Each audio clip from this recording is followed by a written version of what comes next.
Hi here. This is a reading for the sign of Gemini. We're going to do a Celtic crossbred with a Thoth deck, and what we see on the bottom of the deck is going to represent what you don't see coming. And once we get an idea of what the general message of this reading is going to be, we're going to pull 3 cards from the shadow deck to see what's going on in your subconscious, and to see if there are any further clarifications we might need.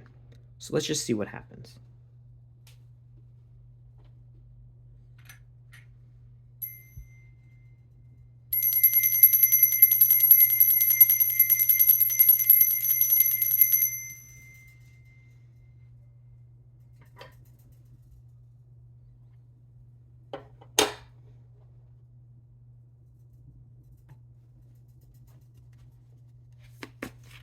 Okay, so today we are tuning in to the sign of Gemini. So if that is your sun, your moon, or your rising sign, or however else today you choose to identify with the sign of Gemini, you can use that as a way to interpret the messages that are coming through. And as always, if the details of this message do not fit, that is okay. Take what resonates, leave what doesn't. And if none of the details are really seeming to fit, that's okay too. You can just check your other placements. Oh, death fell out there. You can just check your other placements, or you can stick around and see what's going on in the world of other Geminis. So let's just see what happens.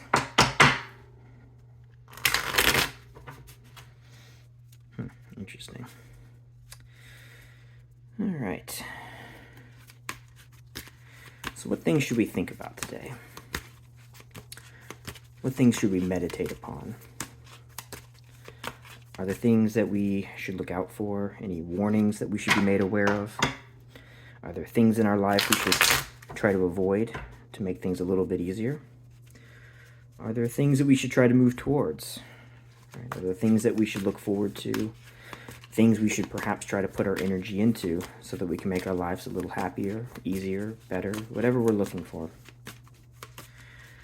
Just in general, what messages do we need to receive today as we tap into the sign of Gemini?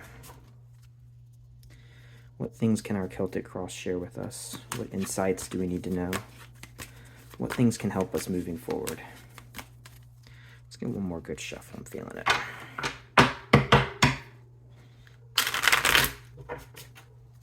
Okay. So now let's see what we get.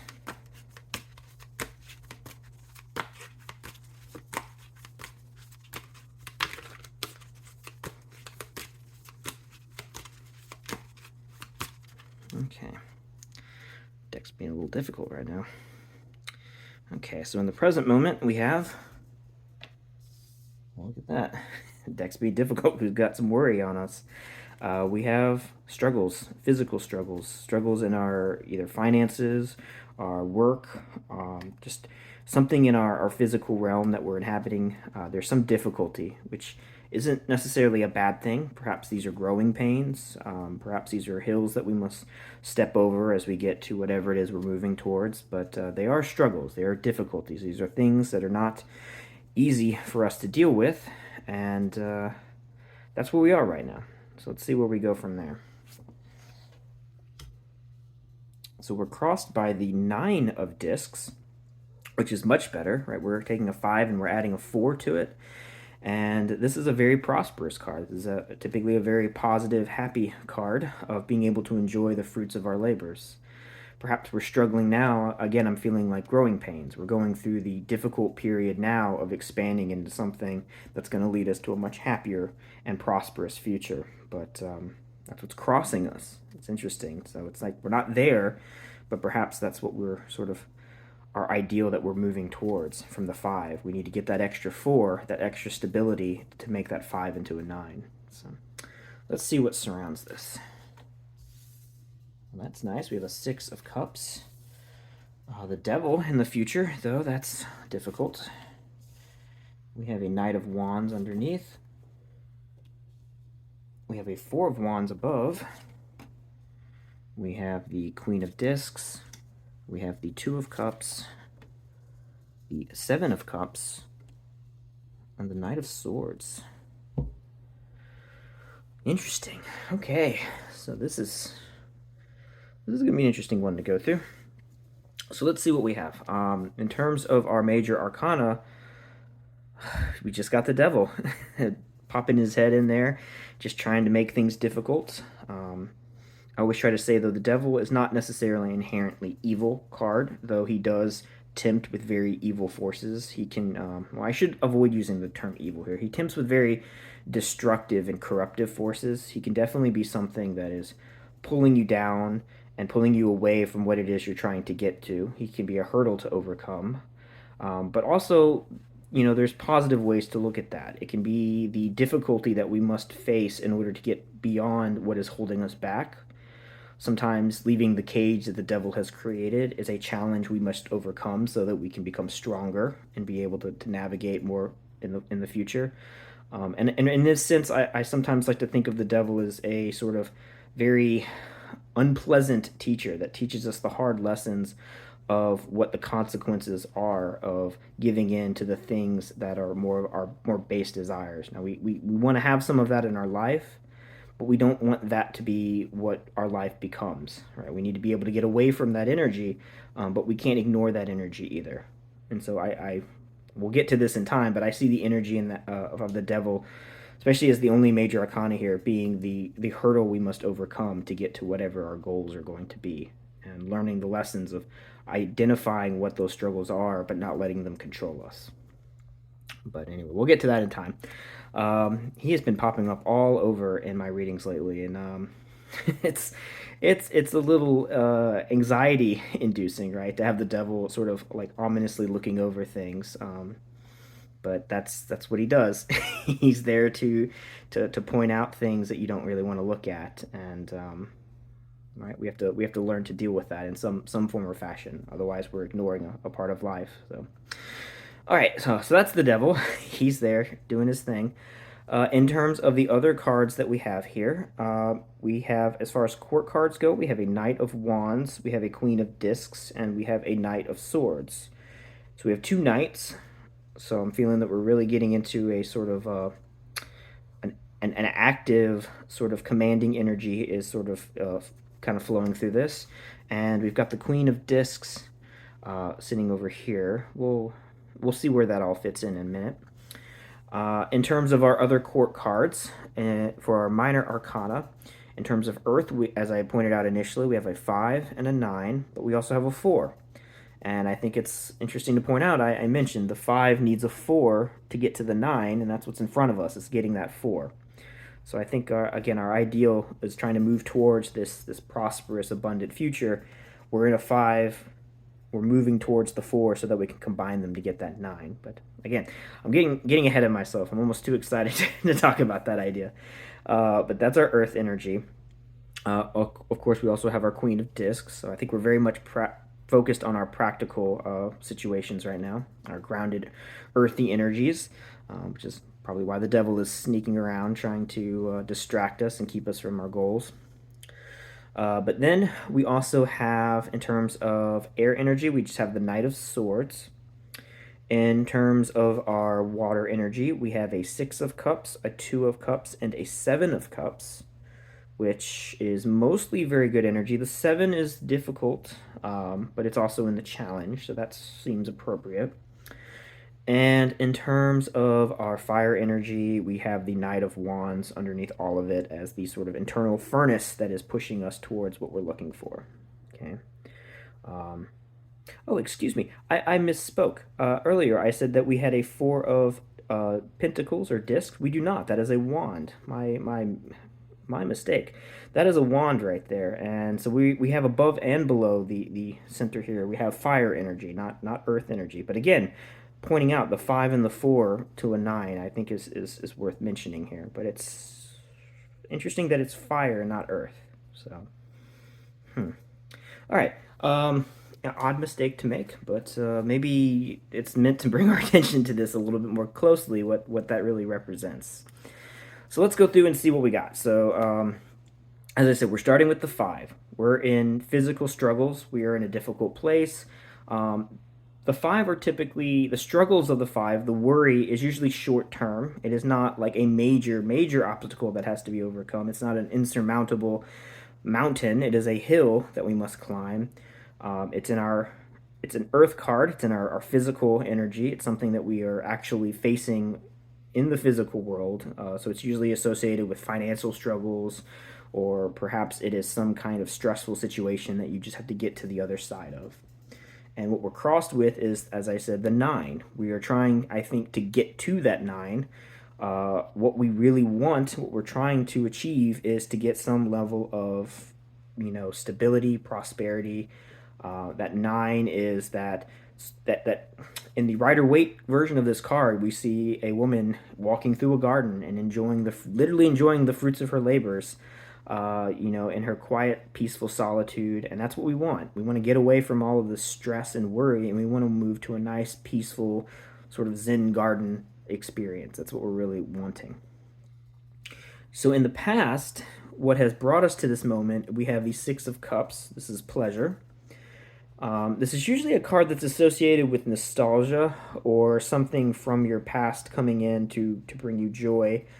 What I kind of, because this card's in the past position, what I think is happening here is this is us reflecting on the things that used to make us happy. I don't know that this is necessarily someone coming in to bring you joy, but these are positive past memories.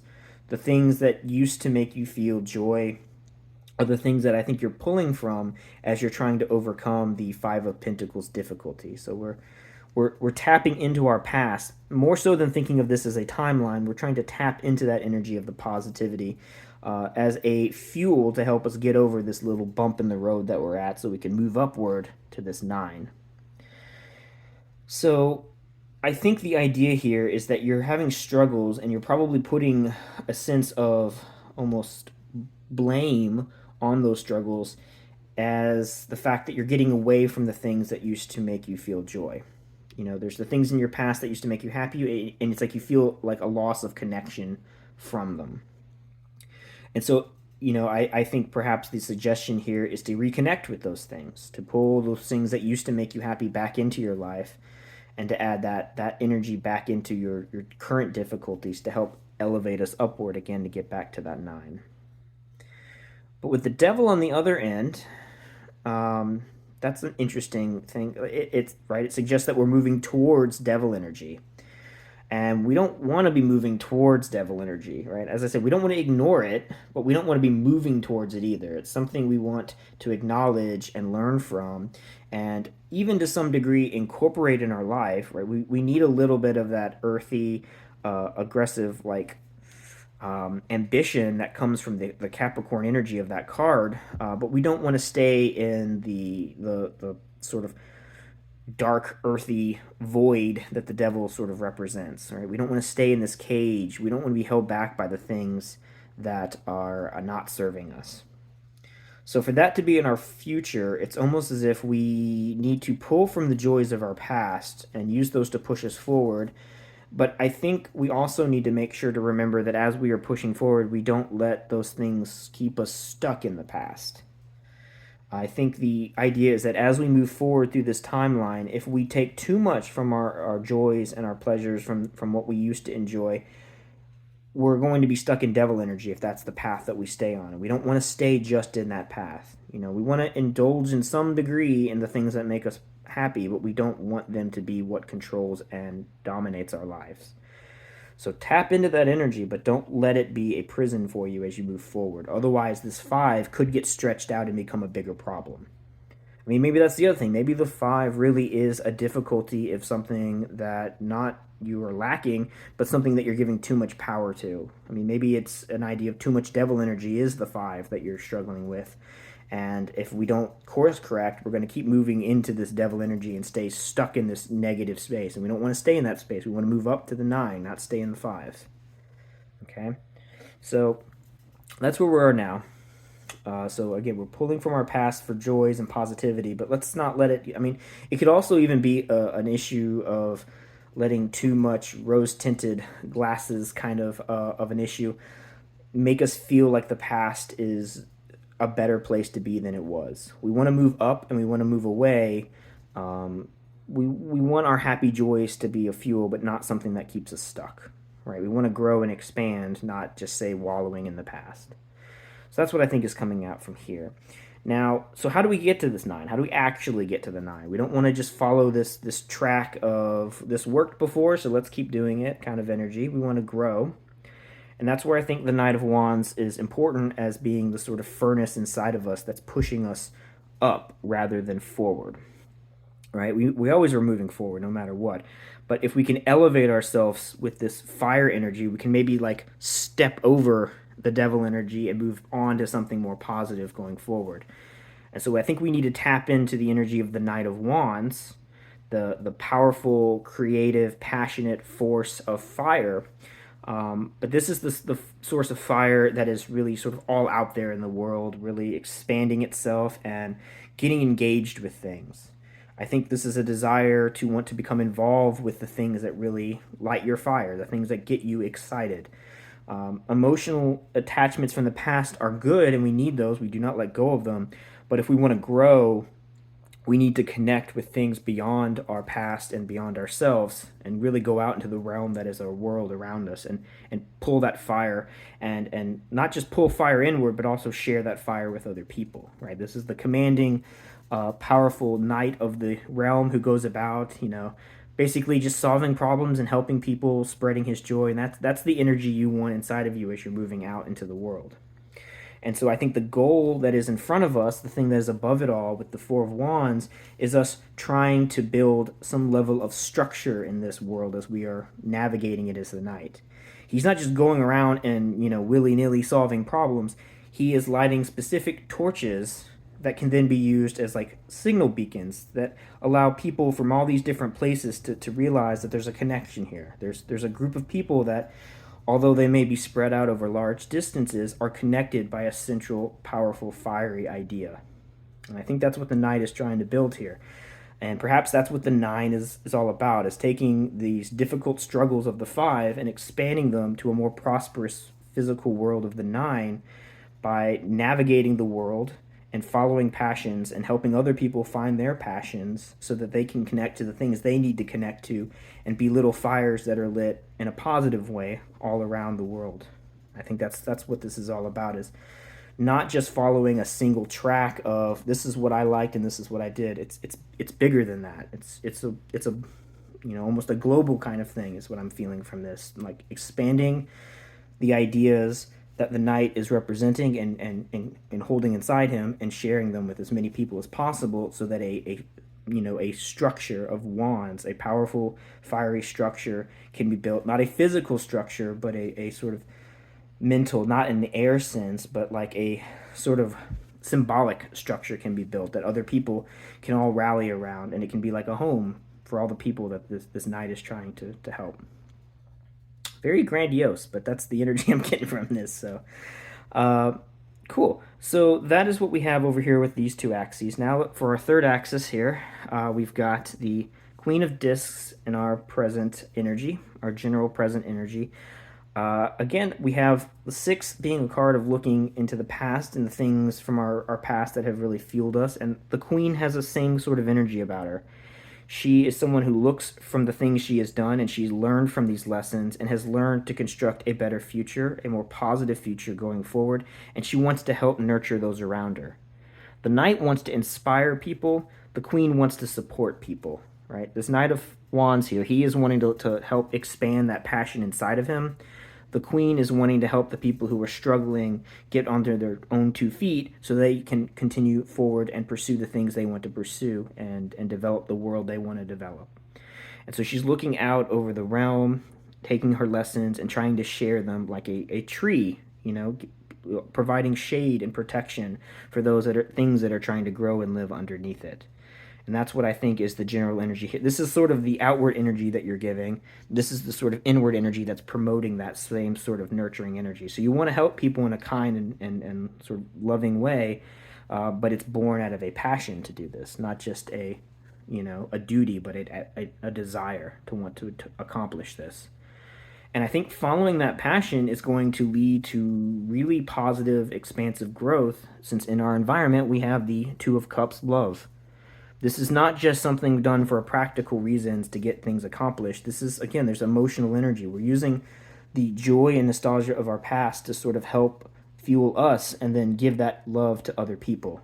to pass that love on to the world. We want to inspire people, get them excited about things, and help them learn to follow their own goals and passions. But there's also a part of that that really connects with you as a person. This is something that really makes you feel in union with the people that you're connecting with. You're helping them grow, and that is a give and take of love. That's a positive interaction. It's like you're everything that you see and you touch is seen. Like, how do I describe this? It's like Newton's third law is what I'm kind of getting from this. It's like all the things that you go out and you touch and help, they reflect back on you and touch and help you as well. And so there's a real like union of love that happens as you're helping other people. Like, why that's such a positive, constructive thing to help others is because as you help them, they help you too. And so as you're expanding all this and moving into your environment, that love is both given and received at the same time. And that's why this is in your environment and your relations. But the challenge is that not everything in the world is positive. I mean, look, right next to the devil, we have the Seven of Cups. Sometimes you're going to connect with things that are not good for you. Sometimes you're going to connect with things that are going to potentially even corrupt you in some ways, and you got to be careful. That's why maintenance on yourself for your whole life is an important thing. You can never reach a point where, like, that's it, I'm done, I can coast from here on out. No, because then negative stuff is going to get inside of you, and you have to break away from that and get all away from that corrupting energy that is going to fill your cups with things that are not positive. It's like green ooze here, right? We want nice, nurturing, positive, clean water, not this nasty green sludgy water, right?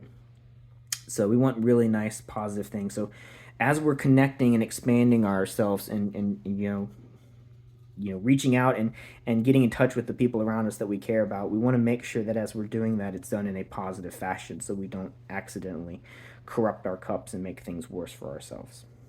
Okay.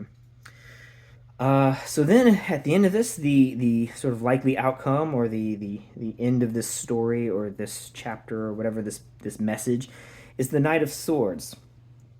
And I think that is representative of the same kind of energy of the Knight of Wands, of wanting to expand into your environment. This is the call from within to really take that energy and do something powerful with it that lets it fuel you so that you can, get up off your feet and move out into the world and project all of this positivity. The Knight of Swords over there is, I think, communicating this. So this is what we're feeling inside of ourselves, and this is what we want to project outward. So again, we have this nurturing energy. We want to help the people who are struggling and help them figure out how to empower themselves. And to some degree, this is done through a nurturing, either by actually doing service to help people or, just being around people who need help. And the Knight of Swords is the same kind of nurturing, but it is expression. It is us communicating what our intention is and communicating to the world that we want to help, we want to nurture, and trying to get that out as far as possible to help as many people as we can. I mean, look, he is like he's just flying out of the sky straight down, and it's just the force, just so much wind. It's like I think of him, he's like the hurricane force wind just gusting through, trying to spread all this positivity. And although he has swords in front of him, he's got to be careful. Your words have power. Make sure you use them responsibly. Sometimes they can be misunderstood and they can cause cuts and wounds in people that are not intentional. It's also a part of why we need to have this nurturing energy of the queen to balance it out. But he is going to jump forward and provide all of this positive communication of all of these ideas and positive things that he wants to spread. And I also want to note there's some really cool symmetry here with this axis, right? We have the earth in the bottom and the air at the top. We have the water here in the middle, the emotions, and it's kind of like we have a cut here. Here's the nurturing, positive part of this. Here is the communicative, reflective side of this. And there's a negative side of this. There's some good and bad that comes from the intellectual side of things that needs to be cleaned out. But this is sort of that grounded, earthy, and watery, positive, nurturing energy. That is that forceful, let's expand it out into the world kind of energy. Hopefully that makes some sense. I just think that's a really nice symmetry right there. But anyway, so let's see what we don't see coming. Work. It's going to take work. 8 of Pentacles, prudence. making good choices, making sure that we're paying attention to detail. As I said, the Knight of Swords, as he projects forward, his swords are right in front of him. It's like running with scissors. It's empowering, but it is dangerous.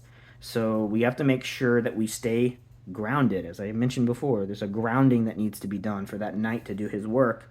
And so that means not just flying straight forward. I mean, the knight has mastered that detail in terms of the symbolism of that card, but that mastery comes from practice. It comes from looking at what needs to be fixed and cleaned up and done as best as possible. And that's what this Eight of Pentacles is all about. The attention to detail, putting in the time to grow properly. So that way, once you've done the fundamentals, once you've mastered your fundamentals, then you can just sort of wing it. Pun intended, he's flying. And then you can just sort of wing it, and you know exactly how to progress intuitively because you know how the mechanics of the system really work. If you take the time to learn the details, then the actual practice can be done very fluidly and without active thought. Okay, so that's what this message is all about. So this is good. This is a really positive thing. We got a devil there in the middle we have to get around.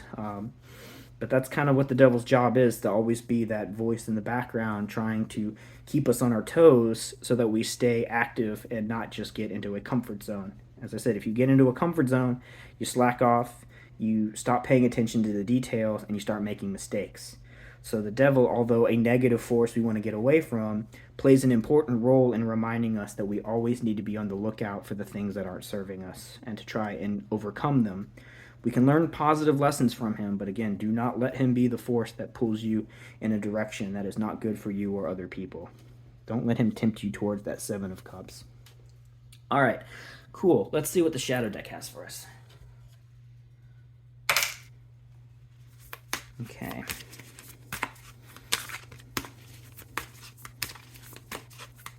So let's see what's going on in your subconscious.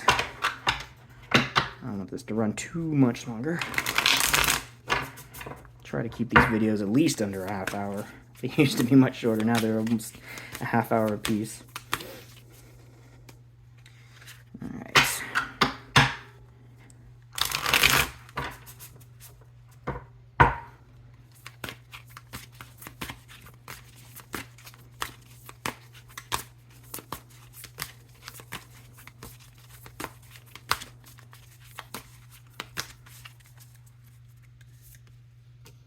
Ace of Wands, the Hermit, and the Five of Spheres. There's that 5 again. Really confirming that I think the physical struggles in your environment, the things you're trying to overcome, again, whether that's you trying to let go of bad habits that the devil represents, or trying to overcome difficulties of not having the resources you need, this is present both in your physical and your mental space. This is not just something that you know has to be dealt with. It's something that's weighing on you mentally. And perhaps that's part of the goal of getting through this, is learning to navigate that weight that you feel from those thoughts. We want to get away from that negativity so that we can actively move in a positive, free-flowing energy that the Knight of Swords represents. He's not held back by heavy weights. He's just flying as he needs to. And so, how do we get away from that? I think that's what the Hermit and Ace of Wands are sort of our internal realization of how to deal with these issues. The Hermit is pulling inward and thinking about who we are, what we need to do, finding our strength, our internal strength through quiet reflection, look inward. So for the Hermit to be in your subconscious here, I think this is representative of you really thinking deeply about not just who you are, but how you process things. And I think in reevaluating how you think, and as opposed to just what you think, that can be empowering, and that's what you tap into to get that Ace of Wands that allows you to move forward with the fire of the Knight of Wands, right? We have this fire inside of us, but we got to make sure that the pilot light stays lit, and that's what the Ace of Wands is making sure that things are staying, that initial flame that everything has that's within us stays lit and protected. Another aspect of the Hermit is he's carrying his lantern. That is that star, but I'm actually seeing it almost like a fire. It is the light inside that needs to stay lit in order for our internal furnace to be able to keep running. It can have all this fire of the Knight of Wands inside of us, but if the source of that flame goes out, then that entire fire can be put out. So take time to protect that as the Hermit. Take time to protect you, who you are, and what you represent to yourself. Don't let your struggles push that fire away from you, and you'll feel much, much more empowered. And what we don't see coming is the Eight of Cups. Interesting. Eight of Cups. Huh.